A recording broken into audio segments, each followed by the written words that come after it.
सभी को राम राम। मैं ऋषिका आज आप लोगों के सामने कहानी लेकर आई हूँ। कहानी का नाम है स्वर्ग के दर्शन। लक्ष्मी नारायण बहुत भोला लड़का था और प्रतिदिन रात में सोने से पहले अपनी दादी से कहानी सुनाने को कहता था। दादी नागलोक, पाताललोक, चंद्रलोक, सूर्यलोक आदि की कहानी सुनाया करती थी। एक दिन दादी ने उसे स्वर्ग का वर्णन सुनाया। स्वर्ग का वर्णन इतना सुंदर था कि उसे सुनकर लक्ष्मी नारायण स्वर्ग देखने के लिए हट करने लगा।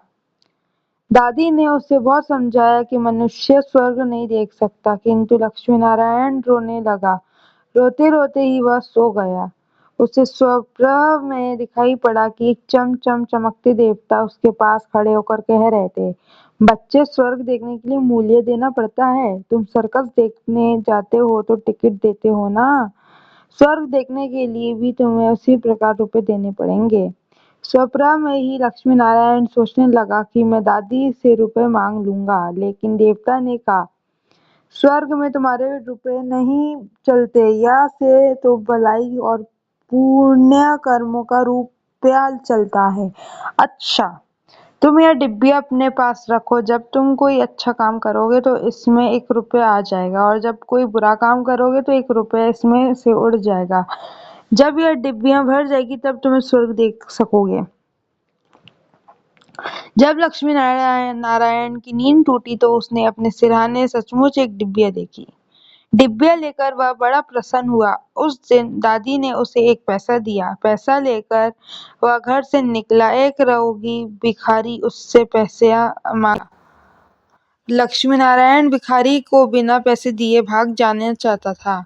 इतने में उसने अपनी अध्यापक को सामने से आते देखा। उसके अध्यापक उधार लड़कों की बहुत प्रशंसा किया करते थे। उन्हें देखकर लक्ष्मी नारायण ने भिखारी को पैसा दे दिया।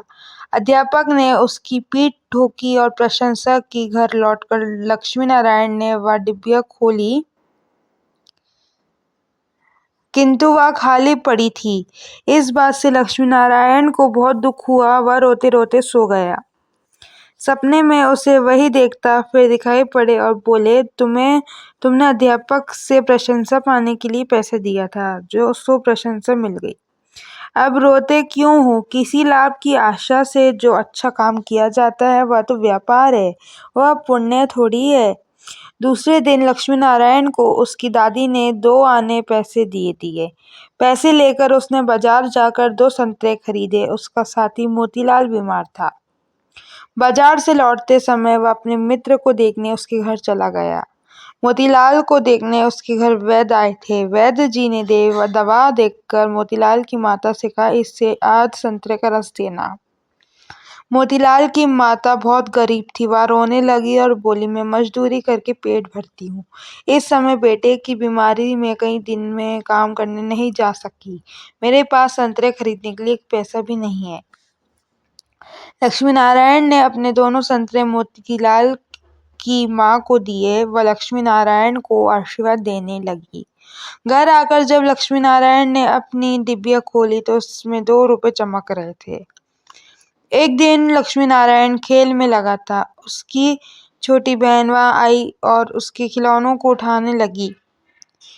लक्ष्मी नारायण ने उसको रोका। जब वह कहीं नहीं मानी तो उसने उसे पीट दिया।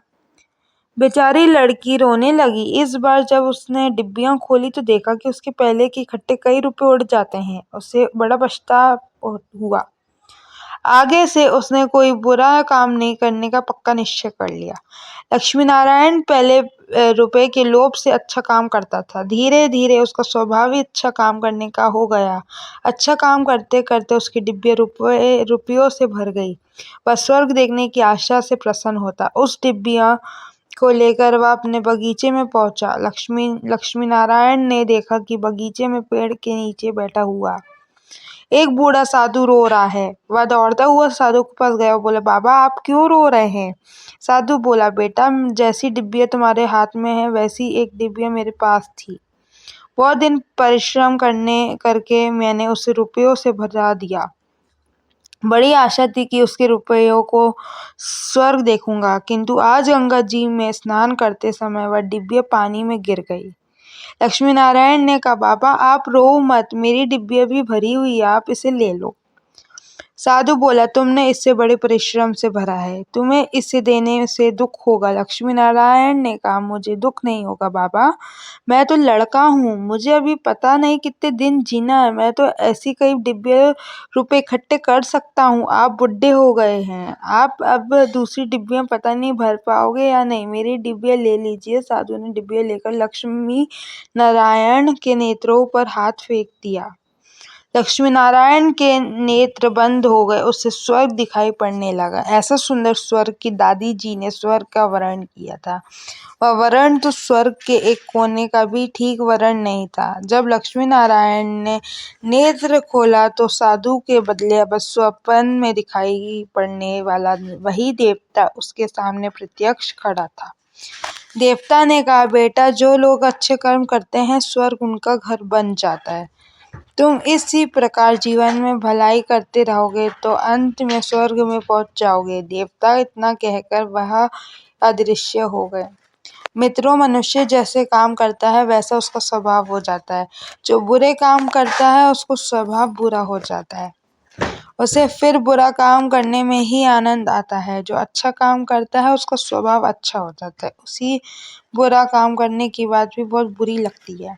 आप चाहे किसी भी समाज से हो, अगर आप अपने समाज के किसी उभरते हुए व्यक्ति से जलते हो या उसकी निंदा करते हो तो आप निश्चित रूप से समाज के लिए कलंक हो। जय जय श्री राम, जय हिंद, जय सदैव प्रसन्न रहिए। जो प्राप्त है वही पर्याप्त है। धन्यवाद। जय हो, सदा विजय हो।